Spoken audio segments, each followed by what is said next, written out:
I really don't know what I'm doing here.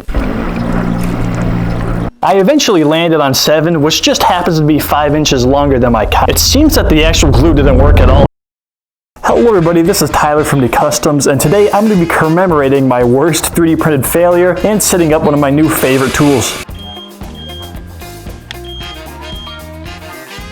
Now, I've been wanting a bandsaw for a while now, but never mustered up the courage to actually buy one until recently. I saw this really cheap Chinese one on Amazon. So I finally bit the bullet and ordered it. There were some great reviews on it on YouTube and on Amazon, and it had a lot of the accessories I wanted in a bandsaw. Included is a miter jig, some random hardware, a fence, and the table itself. Now, I'm no bandsaw expert. In fact, I've never even used one of these machines before, but I think I have a rough idea on how to assemble it.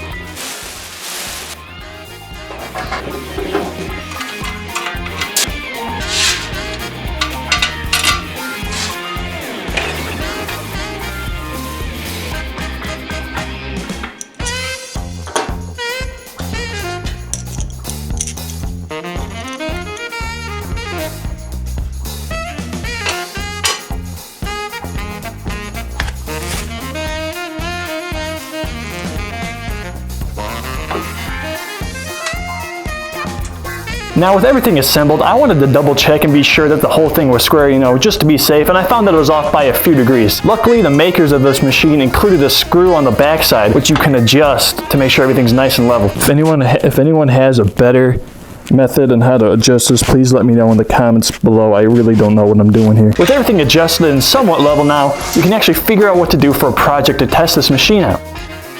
A few years ago, I started a big project that's been teased on and off in a lot of different videos. You can take a guess what it is. And one of the first 3D prints of that project was a massive failure. Now, this print took a few days and I had to leave my house for a while, but by the time I came back, yeah, you can see the result. While I don't have the actual footage of this thing printing, here's a quick recreation of what happened. So for today's project, I want to make a stand to commemorate this failure. I started off by looking for some wood, and I eventually found a piece that would work. Now, this piece of wood is in absolutely terrible condition. It was just under the sink when I moved here, and it honestly should probably just be used as fire fuel, but it's all I got, so it'll have to do. Now, depending on how well the saw cuts, I might just want to use the middle of the board because that's the place where it has the least amount of cracks and knots, but let's do some practice cuts to see how well this thing actually, cuts. Now, my plan is to have this wooden dowel standing straight up and having the wooden base hold it in place. I should be a poet. Now, I'll take out my square and measure how long I want the base. I eventually landed on 7, which just happens to be 5 inches longer than my cut. With that marked, we can go now and make my first cuts on this saw. But you can clearly see this saw has been used off camera. So for continuity reasons, I'll just clean it off and make it look like this is my first time. Perfect. We can now turn it on and begin the cut. Now, since this is my first time for wood this big, I went very slowly. I later found out that this could take much more and I could shove my wood in much more quickly.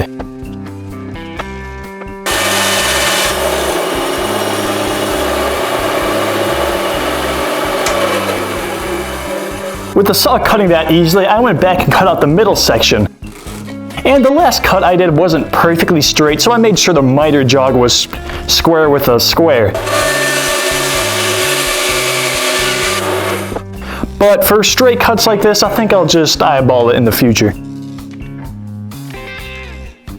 Now, I'll try to make this board look as nice as possible, so I'll start off by sanding it with 80 grit in all the faces. I'll follow this with 120 and then hand sand it down with 220. I saw Blacktail do this once. With all the surfaces mostly prepped, I can now mark where I want to put all the chamfers and use the square to make all the lines.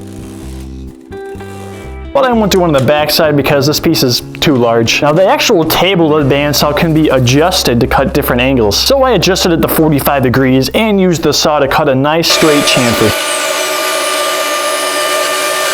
which actually turned out pretty good. So I tried to repeat this on all the other side, but I realized that the wood kept falling because the actual table wasn't long enough to hold the fence. So I'll just have to stick to one chamfer. I thought of some other ways to do this operation, but none of them would result in a perfect, clean finish. So I'll just have to stick to one chamfer. So we'll sand off all the pencil lines, or I guess I could have just erased them. And got a straight edge and marked where the center for the dowel will be. After trying every single drill bit, I eventually found one that's going to work.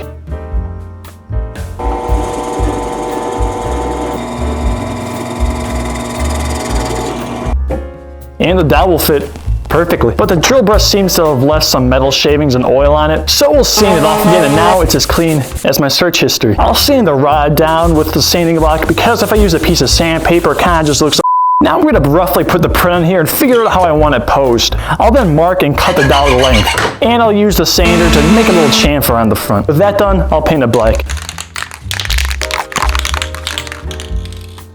We can now move on to the stain, so I'll put down some scrap material to protect my work surface and grab this espresso stain. I'll apply it with this old brush, making sure to hit every surface.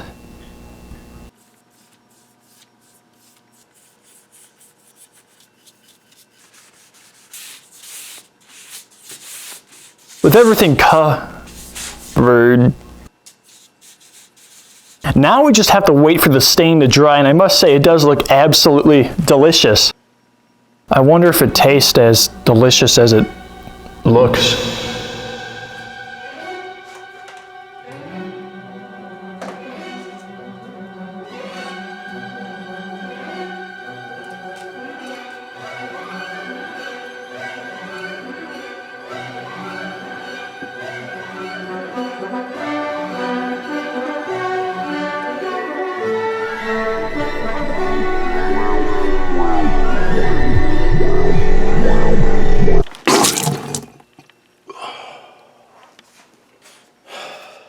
With everything fully dried, I'll apply this Minwax polyurethane gloss clear coat. Now there are a lot of inconsistencies when I put this finish on, especially on the top, and on this chamfer a whole bunch of bubbles seem to rise up, but for this project it'll have to do. Now I wanted to make a plaque of some kind for this build, and I originally wanted to make it out of a piece of brass and this little metal punch set my mom used to have, but it's completely missing. So I'll just 3D print it in this silk gold PLA filament. Now the first time I went around printing this, it had horrible under extrusion, but the second time around I just used 100% infill because I couldn't figure out the setting to actually fix that, and it came out perfectly. With that done, I'll just sand it up to 5000 grit, hopefully bringing out some of the sheen again, and it kind of worked, but not perfectly. It doesn't have nearly as much sheen as the actual spool of filament. I then drilled out the holes a bit bigger to hold these leather rivets to hold the sign in place. I then marked the holes with a center punch and drilled them out.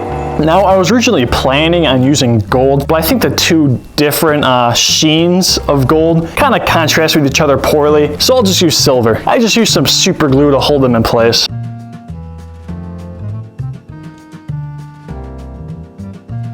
It seems that the actual glue didn't work at all, and oh wait. Oh, okay. So it seems that the actual heads of the rivet are separate from the main peg. So while everything's held in place, this thing will kind of just sound like a maraca if you shake it. It's a little bit difficult to read the lettering, so we'll go with some black acrylic paint to make the letters really pop. With that done, I used some EVA foam squares and super glued them to the bottom.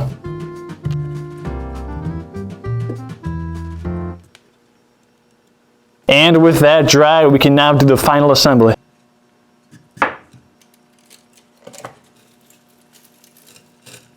With that all done, we can call this project finished.